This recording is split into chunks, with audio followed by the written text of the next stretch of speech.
Ramadan. Ada tarhib Ramadan. Apa itu? Ucapan menyambut kedatangan Ramadan. Itu sunnah itu. Ada pahalanya. Hadis riwayat Imam An-Nasa'i nomor 2106. Rasulullah itu setiap datang bulan Ramadan, beliau suka bilang begini, Atakum Ramadan syahrun mubarak. Beliau kepada para sahabatnya suka bilang, akan datang bulan Ramadan, atau telah datang bulan Ramadan, bulan penuh berkah. Ini kalimat bukan kasih tahu ya, karena para sahabat juga tahu Ramadan itu sudah datang. Sebentar lagi Ramadan datang atau Ramadan mulai datang, sudah tahu para sahabat. Para sahabat Rasul nggak mungkin nggak tahu penanggalan ya. Jadi Rasul ngomong begini itu apa maksudnya? Bukan kasih tahu, tapi ucapan menyambut kedatangan Ramadan. Ya. Kalimatnya berbeda-beda. Kadang-kadang ja'akum Ramadan syahrul mubarak. Nah, kata para ulama, ini saya baca ke sini. Hadal hadis aslun fi tahni'atin nas ba'dhum ba'dha fi Ramadan. Hadis ini adalah dasar hukum atau dalil bahwa disunnahkan satu sama lain kaum muslimin itu mengucap tahni'ah. Tahni'ah itu ucapan sambutan. Jadi ada pahalanya itu. Nah, tapi ini kan ibadah ghair mahdhur, ibadah yang tidak mesti seperti itu gitu. Tidak harus seperti itu kalimatnya. Jadi kita ini kalimatnya boleh tidak sama dengan Rasul. Bisa, boleh kita merangkai sendiri kalimatnya. Bikin puitis kan, bikin apa, bebas ya. Terus juga bukan cuma kalimatnya yang bebas ya, medianya juga sekarang udah berkembang. Kalau Rasulullah menyampaikan tahniah Ramadan itu dengan ucapan di depan para sahabat. Kalau kita kan sekarang ada medsos ya, dengan WhatsApp, dengan di apa namanya, pakai spanduk gitu ya. Yang punya Facebook, yang punya Twitter, yang punya TikTok silakan itu. Ucapan penyambutan terhadap kedatangan bulan Ramadan itu akan menambah semangat dan syiar Ramadan. Jadi boleh juga sih ya PC ya, atau PD bikin spanduk. Selamat datang bulan atau marhaban Ramadan. Ya itu kalau keluar biaya itu jadi infak, jadi infak fisabilillah. Itu yang pertama. Yang kedua, ada doa menjelang masuk bulan Ramadan. Cuma hadisnya itu ada ikhtilaf tentang kesalihannya. Cuma para ulama mustalah hadis, para ulama hadis itu urusan doa itu ya, apalagi doa yang tidak dalam ibadah yang mahdhur, itu biasanya lebih longgar. Apalagi doa itu isinya sangat bagus daripada kita merangkai sendiri doa itu. Ada doa yang bunyinya begitu yang dimerahkan. Dan mari kita baca nanti ya, bagus isinya. Kenapa ini dipakai oleh para ulama? Padahal ini hadisnya ikhtilaf, karena yang sahih tidak ada. Tidak ada yang betul-betul sahih tentang apa yang diucapkan Rasul dalam rangka menyambut datangnya bulan Ramadan. Maka daripada kita merangkai sendiri kalimat-kalimat, ternyata ada nih bagus isinya. Sebelum kita baca bareng-bareng, saya terjemahkan dulu, karena doa itu akan lebih mustajab kalau kita paham artinya. Ini yang dimarahin, Allahumma sallimni li Ramadan. Ya Allah, beri aku keselamatan. Berikan keselamatan kepada diriku agar aku bisa menjalani bulan Ramadan. Jadi dimohon keselamatannya untuk diri kita dulu. Diri kita itu maksudnya kesehatan kita, fisik kita, harta kita. Kenapa? Karena kita nggak bisa menjalani Ramadan dengan tenang kalau kita sakit, kalau kita kena kecelakaan, atau kalau keuangan kita morat-marit juga kurang tenang Ramadan itu ya. maka limpahkan keselamatan kepada dirimu. Kemudian yang kedua, wasallim Ramadan, tadi beri keselamatan kepada Ramadan, ya, agar kami bisa menjalaninya. Karena gini, kalaupun tubuh kita sehat, tidak ada kecelakaan atau musibah apa-apa, uang cukup gitu. Tapi kita tidak akan bisa juga menjalani Ramadan dengan tenang kalau Ramadannya rusuh, ya. Betul nggak? Atau Ramadannya ada wabah kayak COVID kemarin. Mau tarawih aja digembok masjidnya. Ingat nggak COVID kemarin? Sampai ada masjid-masjid yang digedor-gedor sama jemaah karena DKM-nya mengunci masjid. DKM nggak berani buka karena diancam sama pemerintah gitu. Kan repot sekali gitu, kayak begitu. Nah, doanya beri keselamatan kepada bulan Ramadan. Yang ketiganya yang paling penting, watasalamu minni mutaqabbala. Ya Allah, terimalah segala amal ibadah. Selamatkan segala amal ibadahku di bulan Ramadan dari apa? Dari segala kecacatan, cacat ikhlas, cacat tata caranya gitu ya. Dan terimalah segala amalku di bulan Ramadan. Bagus sekali ini doa ya. Gitu. Maka mari kita baca. Ikutin saya dan nanti di akhir diaminkan. Bismillahirrahmanirrahim. Allahumma salimna. Ya, saya ubah dulu. Ini karena kita bareng-bareng, dirubah ni-nya jadi na ya. Allahumma salimna li Ramadhan wa salim Ramadhan lana wa tasallamhu minna mutaqabbala. Nah, ada satu hadis bahwa doa itu karena Rasulullah da'a thalatha. Hadis Bukhari. Rasul itu kalau berdoa, doanya itu diulang 3 kali. Maka salah satu cara agar doa sangat mustajab diulang 3 kali. Kita ulang ya sampai 3 kali ya. Allahumma salimna li Ramadhan wa salim Ramadhan lana wa tasallamhu minna mutaqabbala.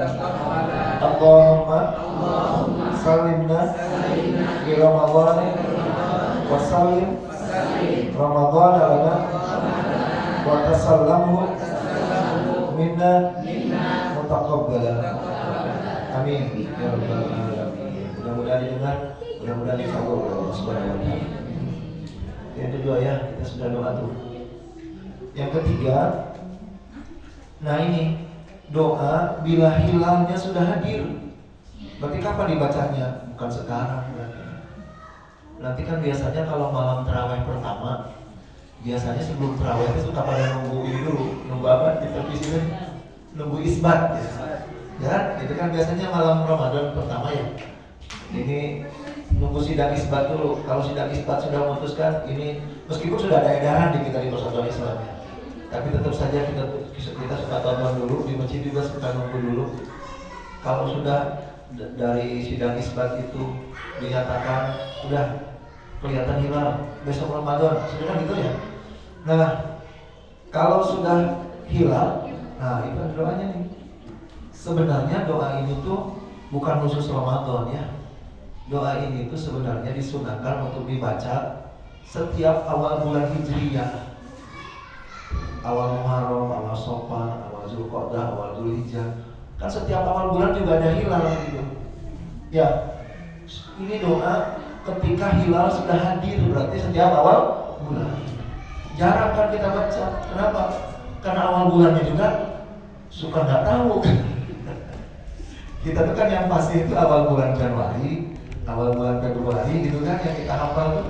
Kalau awal bulan Hijriah mah kita suka kelewat, tahu-tahu udah tanggal 13 kayak gitu. Ya, nah Ramadan itu mumpung kita semua tahu hilal gitu ya, baca nih, isinya bagus ini. Ya. Hadis sahih semuanya mensahihkan hadis ini.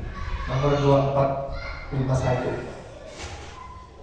Ada Nabi SAW kana idza ra'al hilal. Nabi Muhammad SAW apabila hilal sudah terlihat, beliau berdoa. Bunyinya agaknya gini, Allahumma ahillahu alaina bil yumni wal iman wassalamata wal islam Rabbi wa rabbuka Allah. Ya Allah, berikan kepada kami dengan hilal ini kebaikan, keimanan, al-yumni kebaikan, wal iman keimanan, wassalamata dan keselamatan, wal islam dan keislaman, Rabbi Tuhanku, wa rabbuka dan Tuhanmu Allah. Jadi ini isinya itu minta dilimpahkan kebaikan, keimanan, keselamatan, keislaman. Bagus itu kan? Kita ini menjalani Ramadan butuh itu semua. Kebaikan, keimanan, keselamatan, dan keislaman. Tanpa empat ini, kita ini kacau. Maka nanti katanya di malam pertama bulan Ramadan, ketika sudah dengar berita hilal terlihat, bacalah ini. Yang ketiga. Yang keempat, sahur nih, udah mulai ke sahur ini. Sebenarnya kalau dari urutannya ketika masuk bulan Ramadan itu bukan sahur dulu, tarawih dulu ya. Tarawih dulu nggak apa-apa ya. Kita ke yang terkait dengan sahurnya dulu, ibadah intinya Ramadan. Sahur itu meski hukumnya sunnah, tapi paksakan. Meskipun cuma seteguk air. Ini dalilnya hadis dari Imam Ahmad nomor 11.101. As-sahuru kulluhu barakah. Sahur itu seluruhnya keberkahan. Kulluhu barakah. Tidak ada santap makan yang disabdakan kayak begini, hanya sahur aja. Bahkan buka pun tidak ada dalilnya kayak begini. Maksudnya sahur itu seluruhnya adalah keberkahan, itu adalah bahwa makanan sahur itu seluruh butir nasinya, setiap butir makanannya dan setiap tetes air yang masuk ke dalam tubuh kita akan menjadi keberkahan. Berkah kesehatan, berkah kesalehan, berkah kelapangan hati, kebersihan jiwa, macam-macam. Maka jangan ditinggalkan, sayang. Ya. Nah, memangnya kalau santap makan yang lain ya, makan pagi, makan siang, makan malam, seandainya dari harta yang halal, bukankah berkah juga semuanya? Ada satu hadis dari udah saya nggak tampilin di sini. Sepertinya enggak. Ya. Kalau makanan-makanan lain, santap makan kita yang lain, itu Allah memang memberikan keberkahan, tapi Allah letakkan di bagian tertentu di makanan itu yang kita tidak tahu, Pak. Ini ada hadisnya begini. Rasul bersabda, "Idza akala ahadukum fahayang silyadaha ataya aqaha ayyuqa." Kalau kamu habis makan, jangan dicuci tangan itu. Sisa-sisa makanan yang nempel di jari, jangan dicuci dulu. Kenapa? Sebelum dicuci, jilatin dulu. Kalau nggak mau jilatin, jilatkan sama orang. Sampai begitu Rasul bilang. Tapi jangan dipraktekin, itu mah saking tegasnya Rasul ya. Jangan habis dari sini, habis makan, panggil pembantu, manggil suami, dekatin, ya. Jilatkan gitu. Jangan sampai sisa makanan yang nempel di jari itu jatuh ke lantai karena dicuci. Apa alasannya coba? Banyak yang tahu hadis itu, tapi ketika saya tanya apa alasannya? Biar gak mubazir Ustaz. Betul, di satu sisi memang begitu ya. Tapi di hadis itu ada lanjutannya. Lanjutannya apa? Kenapa nasi-nasi yang ada di jari itu nggak boleh sampai jatuh ke lantai, harus dimakan juga? Kenapa? Rasul mengatakan, fa innaka la tadri fi ayyi ta'amin takunul barakah. Karena engkau sama sekali tidak tahu di butiran makanan yang mana Allah meletakkan keberkahan. Jelas? Engkau tidak tahu di butiran nasi yang mana, di butiran makanan yang mana Allah menyimpan keberkahan. Berarti dari hadis itu, santap makan yang lain-lain, yang pagi, yang siang, yang malam, yang buka gitu, Allah memang kasih keberkahan. Asalkan berasal dari harta halal ya. Allah kasih keberkahan, tapi Allah simpan keberkahan itu di bagian tertentu di makanan itu. Dan kita tidak tahu di bagian yang mana. Kenapa dibikin begitu? Supaya dihabiskan makanannya. Harus bersih ya. Harus bersih. Nah kalau sahur mah lain. Kalau sahur mah seluruhnya keberkahan. Luar biasa sahur itu ya. Maka kata Rasulullah, jangan ditinggalkan meskipun cuma seteguk air. Fala tadu'u wala yaj'al ahadukum jar'atan min ma'in. Kalau lagi malas banget atau kesiangan hampir subuh, ya, seteguk air paksakan. Nah, karena apa? Karena kalau kita tinggalkan sahur itu, memang sahur itu gini, memang sahur itu kan hukumnya sunnah ya. Semua ulama sepakat sahur itu sunnah. Kalau nggak sahur juga sah aja sahurnya itu. Yang dosa itu kalau nggak buka, itu dosa. Buka itu wajib. Sahur itu sunnah. Tapi meskipun sunnah muakkadah, sunnah yang sangat ditekankan. Sampai jangan ditinggalkan meskipun seteguk air. Karena kalau ditinggalin ada dua kerugiannya. Pertama tadi luput keberkahan itu. Yang kedua, ini kalimatnya nih. Fa innallaha wa malaikatahu yusholluna 'alal mutasahhirin. Karena Allah dan seluruh malaikat, Allah dan para malaikat mengucap sholawat kepada orang yang sedang makan sahur. Ini sudah kayak karunia yang dikasih ke Nabi ini, Pak. Saya dulu dari kecil ya, berpuluh tahun dari kecil sampai pesantren suka berpikir begini, beruntung sekali Nabi Muhammad ya diucapin sholawat oleh Allah dan seluruh malaikat. Karena setahu saya dari kecil itu manusia paling beruntung yang diucapin sholawat oleh Allah dan seluruh malaikat hanya Nabi Muhammad. Karena ada di surat Al-Ahzab kan, Innallaha wa malaikatahu yusholluna 'alan nabi. Sesungguhnya Allah dan seluruh malaikat mengucap sholawat kepada Nabi. Ya, saya suka beruntung sekali Rasulullah. Saya kira dulu tidak ada kita bisa dapat karunia kayak begitu. Ternyata bisa.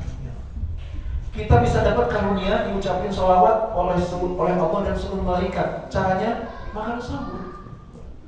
Allah dan seluruh malaikat mengucap sholawat kepada orang yang sedang makan sahur.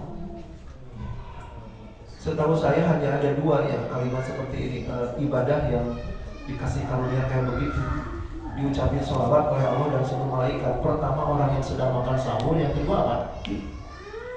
Yang kedua ada yang tahu nggak? Amin. Yang kedua hadis dari Imam Ahmad, Innallaha wa malaikatahu yusholluna 'alas sufufil ula. Allah dan para malaikat mengucap sholawat kepada orang yang duduk di saf pertama gitu. Di masjid maksudnya. Nah, seandainya telinga kita nembus ke alam malaikat, ketika sahur itu akan kedengaran gemuruhnya malaikat. Miliaran malaikat mengucapkan Allahumma sholli 'alal mutasahhirin. Ya Allah, ucapkan sholawat. Ya Allah, limpahkan sholawat kepada orang-orang ini yang sedang makan. Jadi sayang kalau nggak sahur itu ya. Keberkahan dari makanannya dan sholawat dari Allah dan seluruh malaikat luput itu. Nah, kemudian juga gini, ini sahur aja udah azan kok. Nggak apa-apa, lanjutin dikit ya.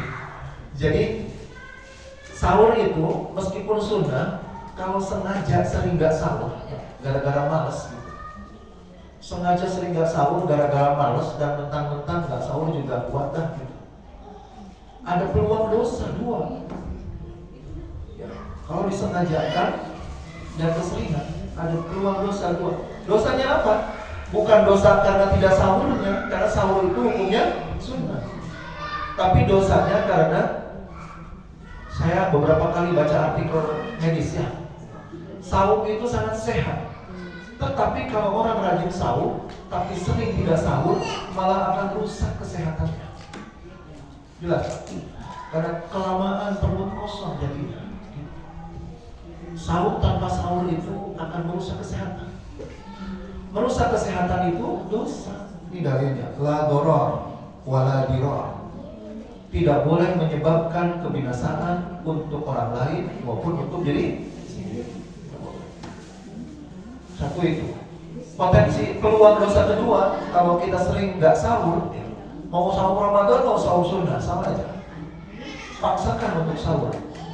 Peluang dosa kedua adalah dosa tasyabuh. Tasamu apa? Menyerupai ibadahnya orang kafir. Ini hadisnya riwayat Imam Muslim 1096. Ini dari dia. Faslu ma baina siyamina wa siyami ahlil kitab akalatus saham. Yang membedakan saum kita dengan saumnya orang Yahudi, saumnya orang Kristen, ahlul kitab adalah makan sahur. Orang Yahudi, orang Kristen itu mereka sampai sekarang juga Kristen Ortodok itu ada puasanya, Pak. Dan silakan cek di Google ya, tanya ke Meta. Karena dia pinter banget Meta ya. Tanya deh ya. Yahudi Ortodoks, Kristen Ortodoks masih ada puasanya, masih ada saumnya. Dan bedanya dengan kita, sahur mereka itu gak pakai sahur, Pak. Cuma buka doang. Jadi kalau sahur tanpa sahur, keseringan dan sengaja seperti itu karena malas, maka malah jadi dosanya dosa tasyahud. Jelas, Pak? Tuh. Kemudian yang kelima, akhirkan sahur. Jangan terlalu jauh dari subuh. Ini dalilnya. Akhiru fis sahur. Anas bin Malik Sahih Jami 2436. Akhirkan sahur itu. Mepetkan ke subuh gitu loh. Ya. Jangan jauh-jauh amat dari subuh itu. Berarti semakin sahur kita mendekati subuh, semakin pahalanya besar, semakin keberkahannya berlipat. Semakin kejauhan dari subuh, semakin berkurang pahala dan keberkahannya. Nah, mari kita lihat contohnya dari Rasulullah. Rasulullah SAW itu antara mulai makan sahur dengan azan subuh berapa lama? Nah ini ayat hadisnya yang Bukhari. Qadra khamsina ayatan. Rasulullah itu antara mulai makan sahur dengan azan subuh itu sekitar baca Quran 50 ayat. Baca Quran 50 ayat itu berapa menit? Tergantung. Kalau ayatnya akhir juz amma, ya qul ya ayyuhal kafirun qul huwallahu ahad, itu paling 10 menit. Baca 50 ayat tuh. 10 menit dari mulai sahur ke azan. Kalau Rasulullah mah cukup, soalnya Rasulullah itu sahurnya cuma beberapa butir kurma sama minum air putih. Kalau kita makan ada kolang-kaling, ada kolak macam-macam. Nggak cukup 10 menit. Ada nasi, ada opor, aduh. Belum ngopi dulu. Udah susah tuh. Nggak mungkin, maka bolehlah 50 ayatnya jangan ayat-ayat juz amma, tapi ayat Al-Baqarah gitu ya. Yang ayat-ayatnya panjang. Saya sudah cobain 50 ayat panjang, kalau dibaca itu setengah jam. Jadi buka itu setengah jam sebelum azan, itu baru sesuai sunnah itu. Jangan jauh-jauh amat. Ya, sekarang ini mungkin subuhnya nanti Ramadan itu 4:30. Nah, berarti jam berapa? Jam 4 mulai. Jangan subuh 4:30, jam 3 udah sahur. Kejauhan. Ada juga yang konyol ya, yang lucu. Ke saya bilang, Ustaz, terus terang aja saya mah tahajud jarang katanya. Sahur sunnah jarang bisa bangun dini hari ya. Meskipun sholat subuh mah insya Allah katanya nggak pernah kelewat.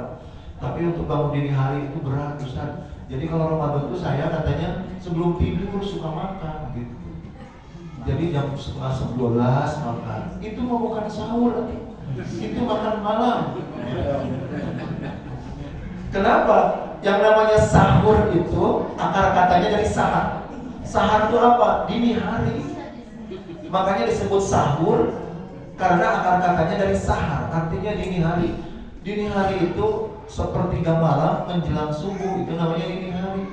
Kalau jam 11 mau tengah malam, itu nggak termasuk sahur. Oke, terus yang keenam, ini juga banyak yang belum tahu Pak. Tahunya itu disunahkan kurma itu pas buka gitu. Padahal sahur juga ada dalilnya nih. Nikmat sahuril mu'min at-tamru. Sebaik-baik menu makan sahur bagi kaum muslimin adalah tamru, kurma. Tuh. Jadi bukan berarti nggak boleh bakwan, lontong ya. timun suri boleh, cuma diawali dengan kurma dulu yang sunnahnya dulu. Kalau nggak suka kurma, boleh paksain 1 butir. Ya kulhunna witra di hadis lain. Kurma itu makannya ganjil. 1, ya, atau 3, atau kalau doyan 5, 7. Kalau 7 mah udah nggak usah makan nasi, kenyang. Ya. Nah itu ya. Nah, kemudian ini yang ke-7. Usai sahur menunggu subuh adalah waktu paling utama untuk beristighfar. Ini dalilnya ada di 2 Quran, di 2 ayat di Quran.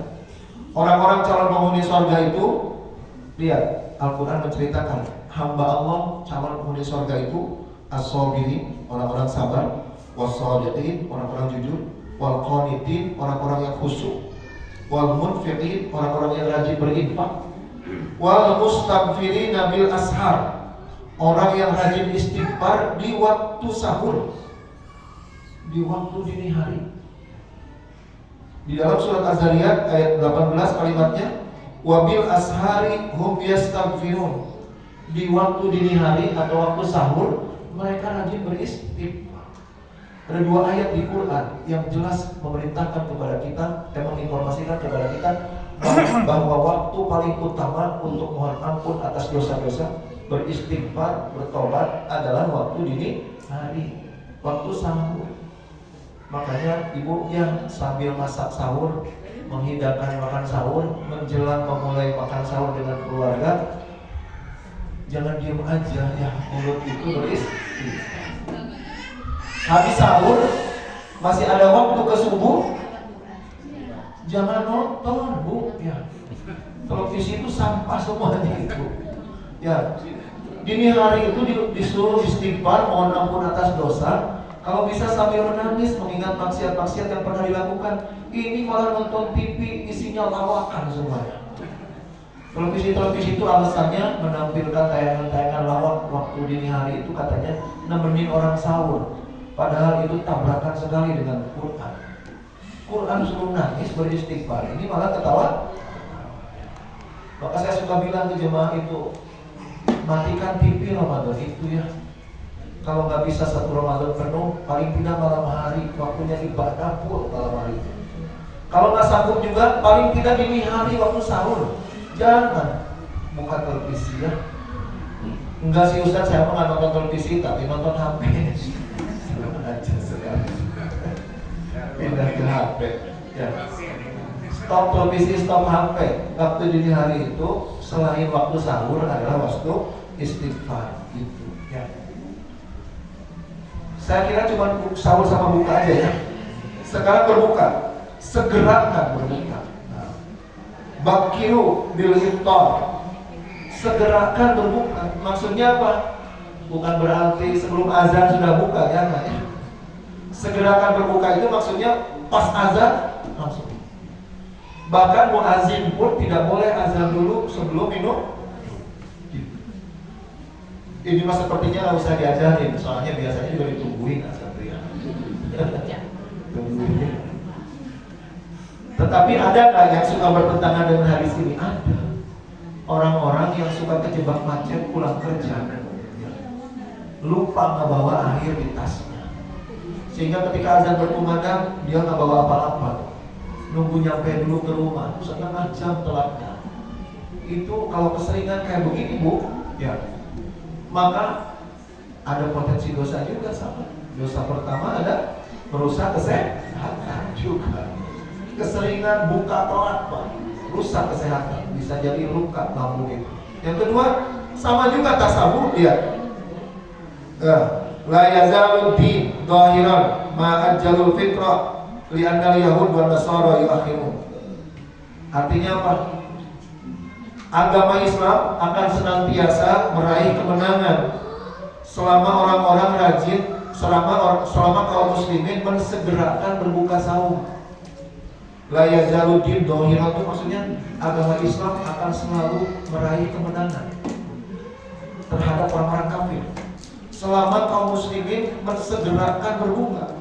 Nah, hadis ini itu informasi pak bahwa salah satu kunci kemenangan umat Islam di bidang politik, ekonomi, sosial menghadapi orang kafir adalah rajin sahur. Ya, selama mereka bersegerakan buka. Gimana bersegerakan buka kalau sahurnya enggak kan?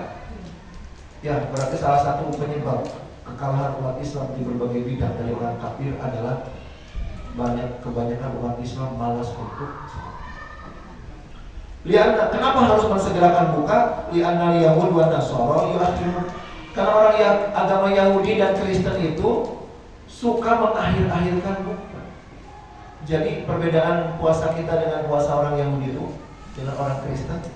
Orang Kristen dan Yahudi itu sahurnya nggak pakai sahur. Kemudian agama Kristen dan Yahudi itu juga meyakini bahwa buka sahur itu makin larut malam makin besar pahalanya.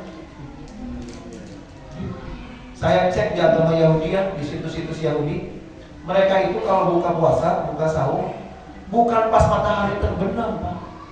Mereka itu buka puasanya pas bintang-bintang sudah terbit. Malam-malam itu bintang terbit itu kira-kira jam 9. Ya, jam 9, jam 10 kan bintang baru kelihatan. Jam segitulah orang-orang Yahudi. Maka kalau kita keseringan buka telat, maka sahur kita menjadi ada satu keselit dosa, yaitu dosa tasyahud. Ya. Kemudian baca doa buka sahur yang sahih ini. Alhamdulillah sekarang mah televisi udah pada tahu kayaknya ya. Televisi juga udah ngikutin. Buka sahur yang sahih itu, meskipun ini juga ada yang memberikan, tapi yang mensahihkan banyak ya gitu ya. Ini dalilnya, ini ya, yang dimerahin. Saya beri dikit. Ini yang sahih. Dahabat doma'u wabtalatil uruk watabatal ajru insyaallah. Itu dari apa? Dahabat doma, telah hilang dahaga. Wabtalatil uruk, telah basah tenggorokan. Watabatal ajru, dan telah ditetapkan pahalanya. Insya ini dalilnya.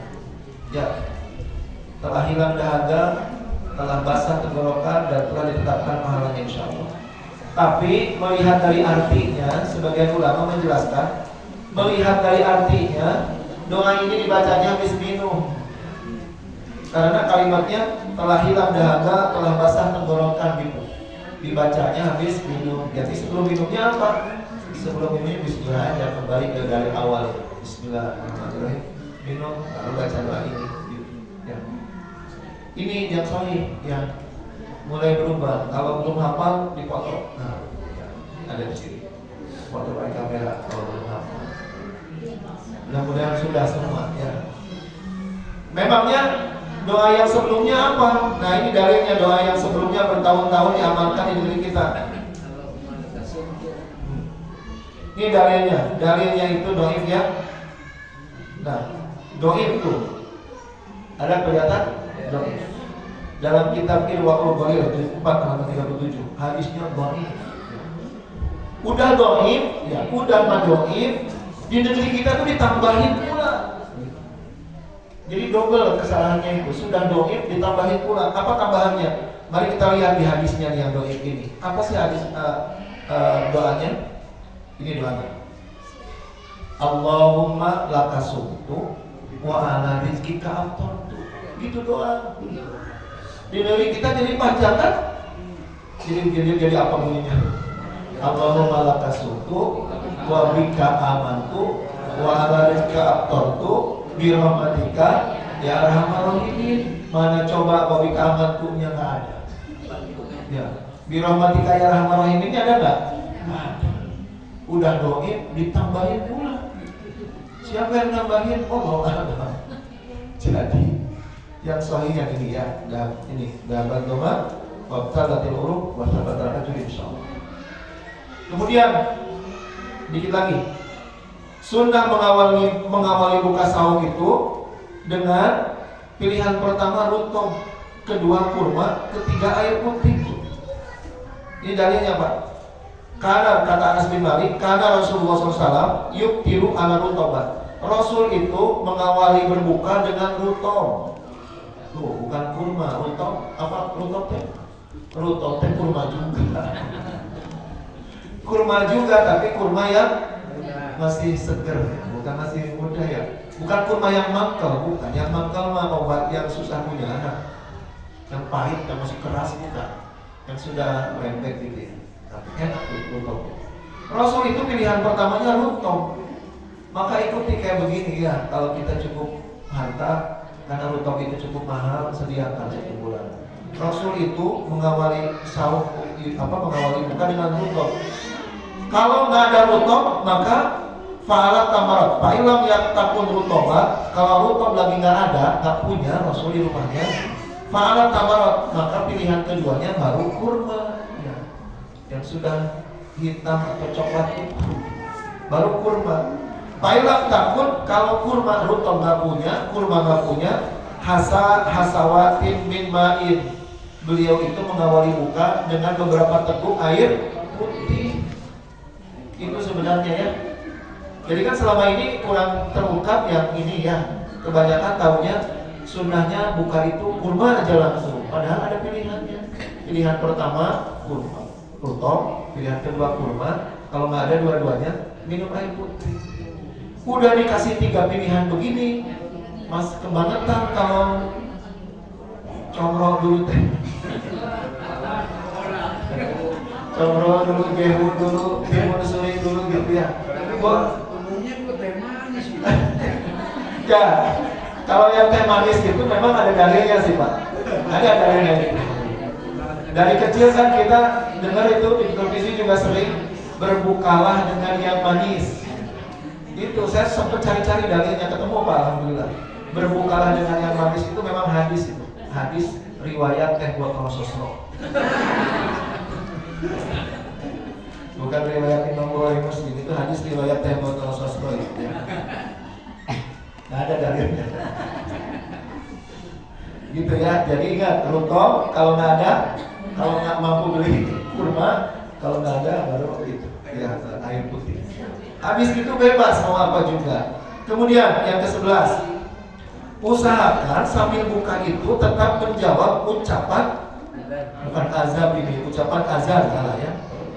Tetap menjawab ucapan azan. Ini yang suka kelewat. Karena lihat hadisnya. Idza sami'tum nida faqulu misla ma yaqulul muadzin.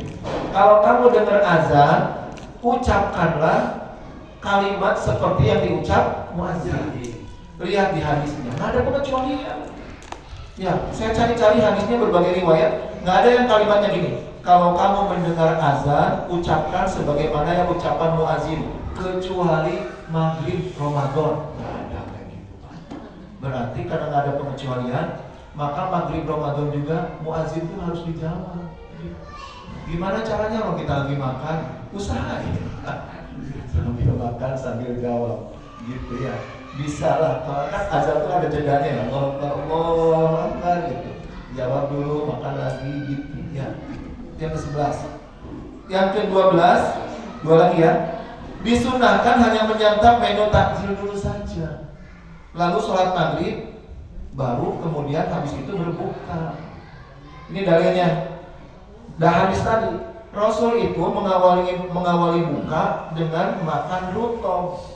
Qabla ayyusoliya, sebelum sholat. Berarti Rasul itulah yang namanya takjil ya. Makan ringan dulu, kurma, kolak gitu. Habis itu sholat. Habis sholat baru makan nasi. Ini dah. Ini untuk kesempurnaannya ya.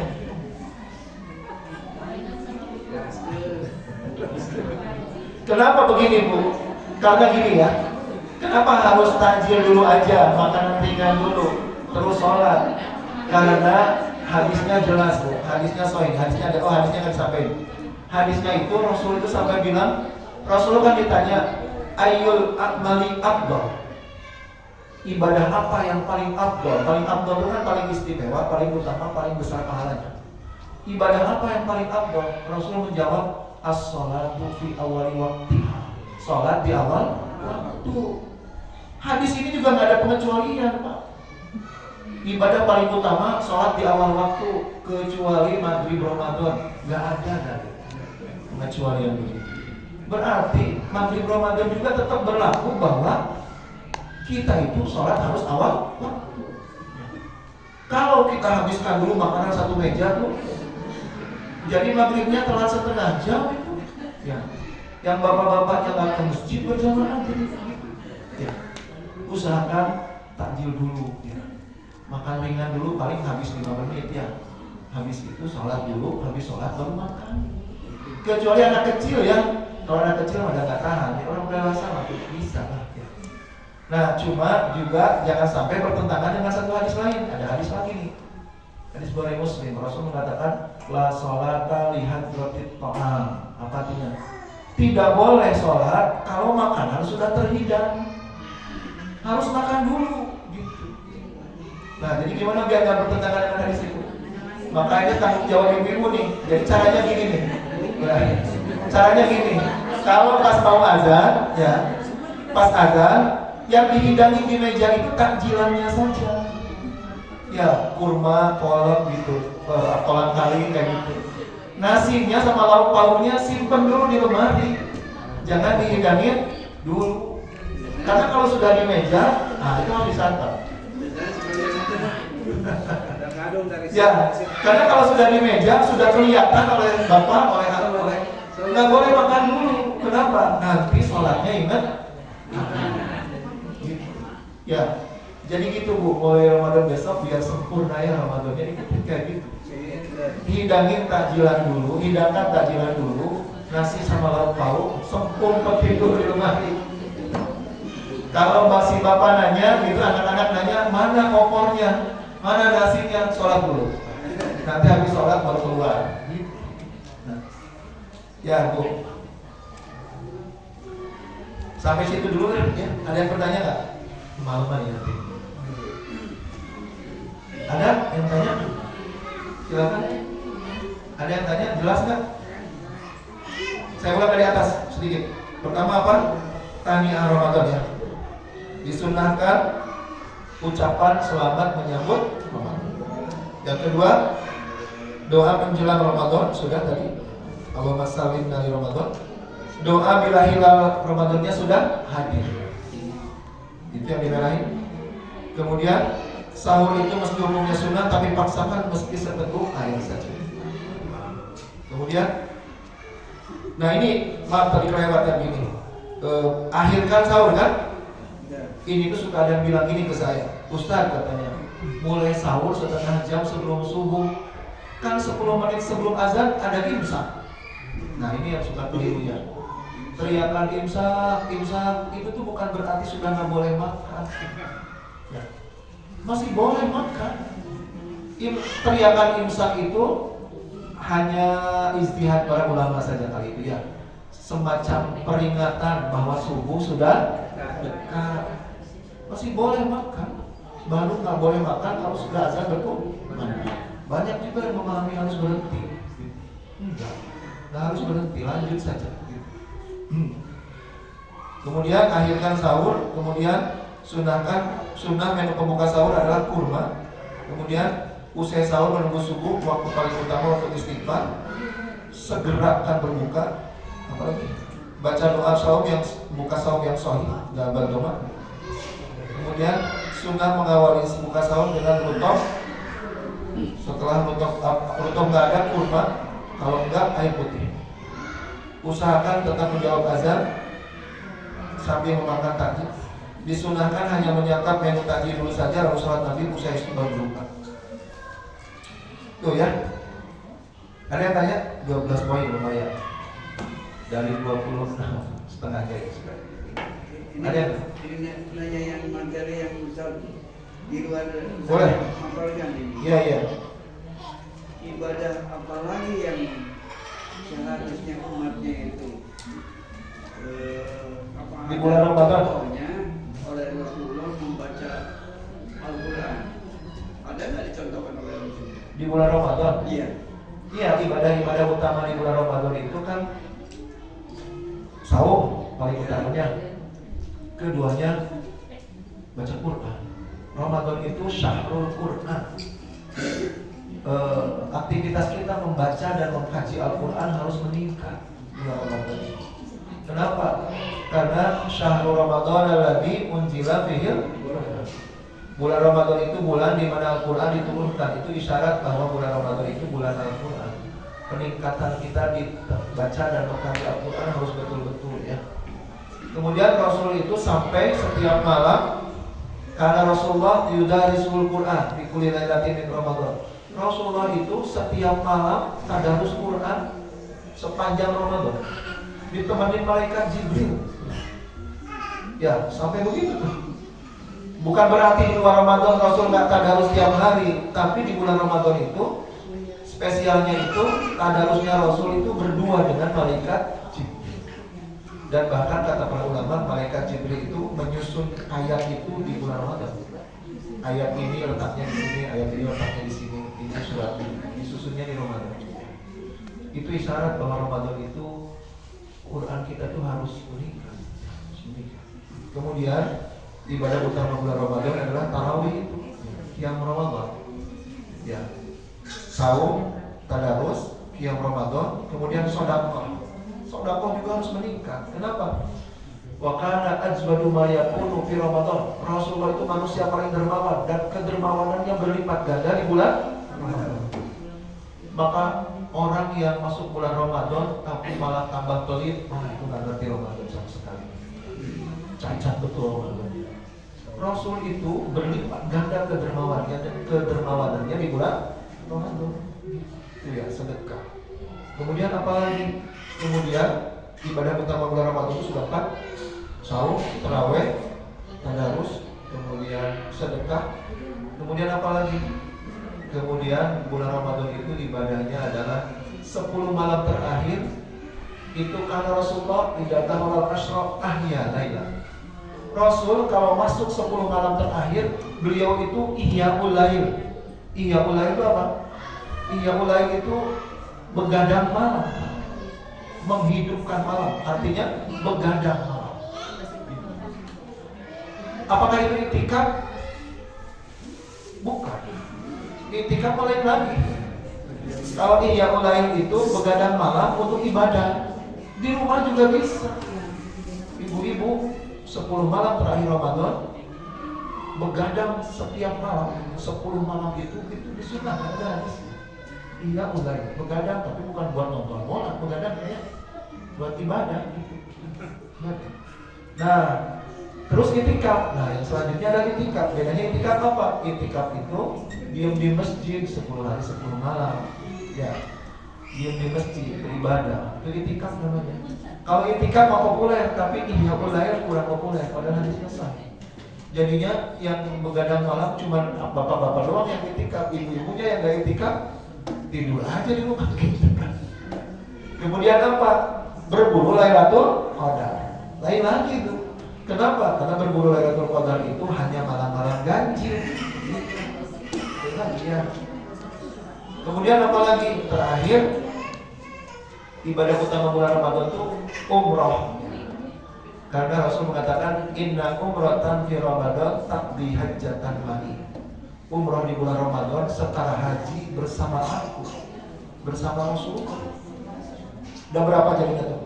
Saum, tarawih, tadarus, sedekah, menghidupkan malam tadi, begadang malam, ihyaul lail, i'tikaf, berburu Lailatul Qadar, umroh. 8 ibadah spesial di bulan Ramadan. Oh, satu lagi kelewat, doa. Doa itu yang 9. Dianjurkan untuk sebanyak-banyaknya doa di bulan Ramadan itu. Kapan? Siang hari ketika kita sedang sahur. Ya. Karena kalau di luar Ramadan 24 jam sehari, waktu paling didengar doa dikabulkan oleh Allah dini hari. Tapi kalau di bulan Ramadan, waktu paling didengar dan dikabul doa siang hari, pas kita lagi sahur gitu. Inilah yang umat Islam banyak keliru ya. Bulan Ramadan siang hari itu waktu dimana harus sebanyak-banyaknya berdoa. Ini mah bukan sebanyak-banyaknya berdoa, sebanyak-banyaknya tidur. Banyak umat Islam di bulan Ramadan di siang hari lebih panjang tidurnya dibanding doa. Itu salah satu Saya menulis kekeliruan perilaku, sikap, dan pemahaman umat Islam di bulan Ramadan. Ada 26 kekeliruan umat Islam di bulan Ramadan. Salah satunya siang hari Ramadan lebih panjang tidurnya dibanding doanya. Salah satu kekeliruannya. Ada lagi yang bertanya? Silakan, Bu. Kalau misalkan tidak tarawih ya, Nah, tidak yang malam, kira-kira jam berapa?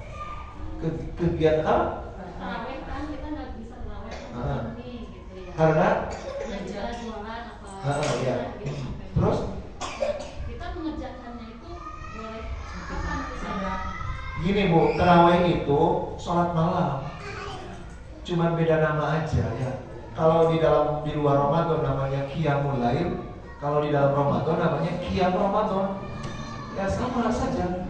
Waktu pelaksanaannya itu sebenarnya ya, yang afdolnya itu bukan habis isya. Yang afdolnya itu dini hari.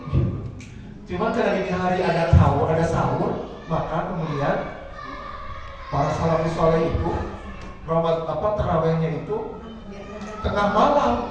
Semakin larut malam, lewat tengah malam sebenarnya makin afdol. Afdol itu. Kenapa? Ada hadis sahih Bukhari Muslim. Tanazzalullah tabaraka wa ta'ala ila sama'i dunya idza madha nisful lail.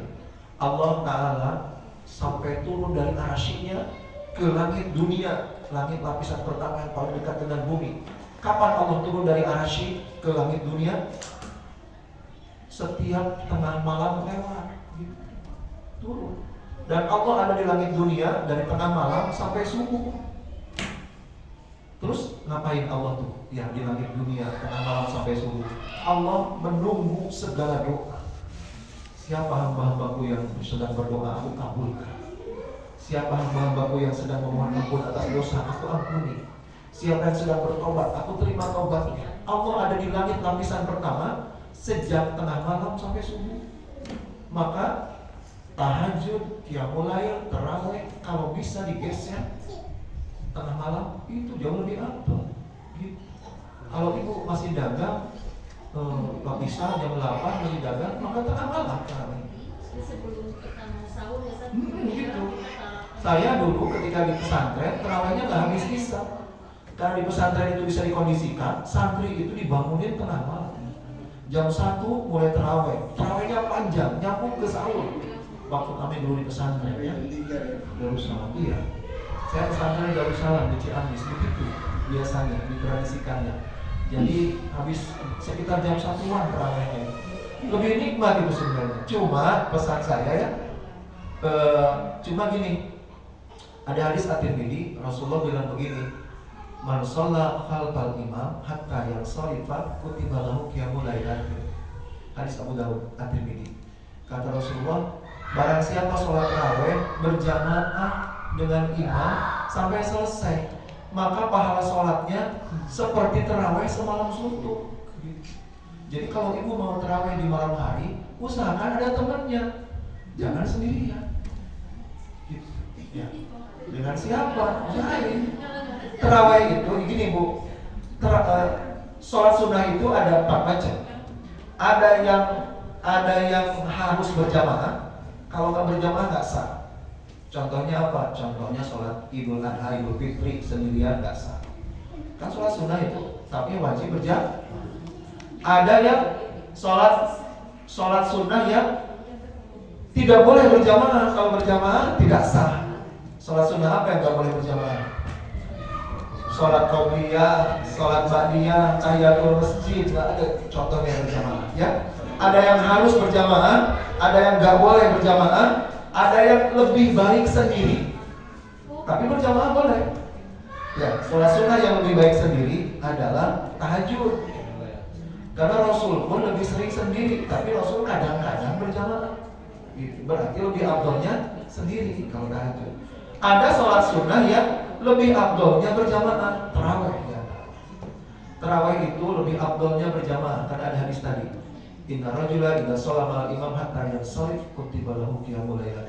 Sholat taraweh kalau berjamaah bersama imam sampai selesai, pahalanya seperti taraweh semalam suntuk.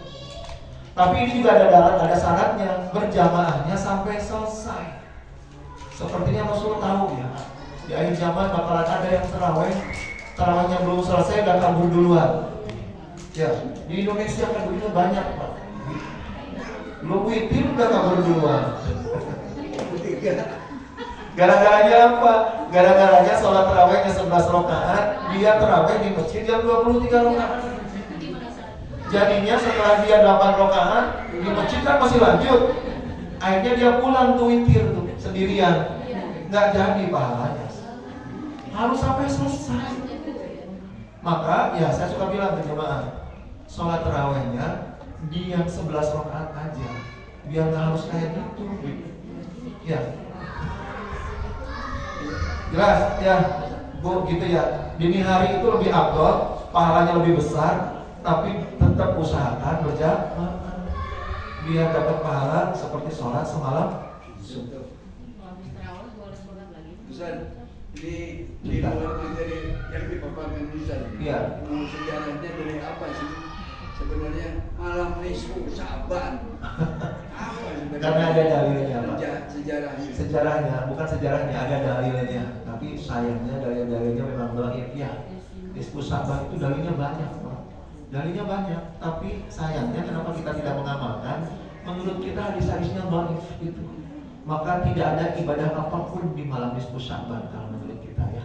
Gitu. Jadi harap dimaklum kalau banyak yang mengamalkan karena hadisnya banyak. Dan sebagian umat Islam itu tidak begitu peduli dengan dhaif atau sahihnya hadis. Yang penting ada hadisnya deh pokoknya gitu. Dhaif juga hadis katanya. Gitu. Ya, jelas enggak Pak? Ada hadisnya. Gitu ya. Hadisnya dhaif Pak. Gitu. Nisfu Sa'ban. Terus tadi pertanyaan Dr. Ina apa? Misalkan kita sholat tarawih Ustaz di masjid berjamaah, terus kita pengen malamnya sholat lagi boleh nggak? Nah itu dia, menurut kita mah nggak ada gitu. Kenapa? Karena itu juga ya. Taraweh, tahajud, qiyamul lail, qiyamul Ramadan itu juga. Jadi kalau sudah taraweh habis isya, nggak ada lagi sholat apapun di malam hari itu gitu. Makanya kadang saya kepengen sholat di misalkan malam nih, jadi saya sebelum witirnya saya nggak berjamaah. Nah itu dia, itu kelirunya menurut saya. Kenapa? Karena sholat taraweh berjamaah sampai selesai, dapat pahala sholat semalam suntuk. Maka mendingan kalau ingin malamnya sholat, ya sholat aja dengan keluarga, berjamaah di rumah. Berarti kalau mengambil Kan sholat ada dua tuh Ustaz, nah itu sebenarnya kita memilih atau bisa memilih. Nah sebenarnya di haram itu, ya di haram itu sebenarnya setahu saya kan suka ngobrol juga dengan DKM-nya. Di Masjidil Haram dan Masjid Nabawi itu sholat tarawih itu dibagi dua sesi, dua kloter. Yang habis isya ya dengan yang tengah malam. Itu sebenarnya ngasih pilihan. Yang habis isya untuk orang-orang yang nggak sanggup tarawih di malam hari jam 12 malam, maka disediakan habis isya dengan imam yang berbeda. Habis isya silakan.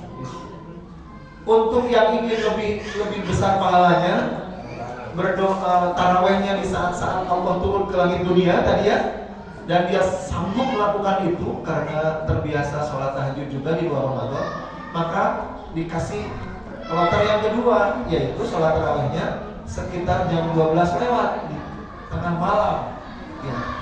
Untuk ngambil hadis tadi, Allah turun ke langit dunia tengah malam biasa. Nah jemaah dari Indonesia tuh menganggapnya yang habis isya taraweh, yang malam tahajud. Padahal kalau kita lihat di pengumuman berbahasa Arab dari DKM Masjidil Haram, Masjid Nabawi, itu dua-duanya qiyam Ramadan itu. Dua-duanya juga gitu. Ya. Pilih salah satu. Ya. berarti pilih salah satu. Kalau nggak tarawih di masjid, kita latihannya malam gitu apa saja? Ke malam di rumah atau bapak-bapak cari teman di masjid gitu. Ada yang mau tarawihnya malam-malam yuk berapa orang gitu. Saya dari Baitul Maqdis juga suka bilang gitu. Yang lebih afdol itu sebenarnya berjamaah tarawih jam 12 lewat gitu. Gimana Ustaz caranya?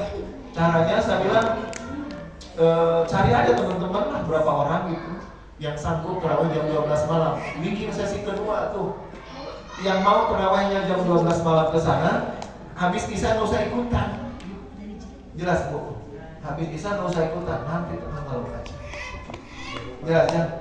Kenapa setelah terawih itu menurut kami nggak ada tahajud di malam harinya? Di antaranya karena Aisyah bilang begini, Aisyah dalam riwayat Muslim, maka Rasulullah fi Ramadan wala fi ghairiha ila ihda asyrata rakaat.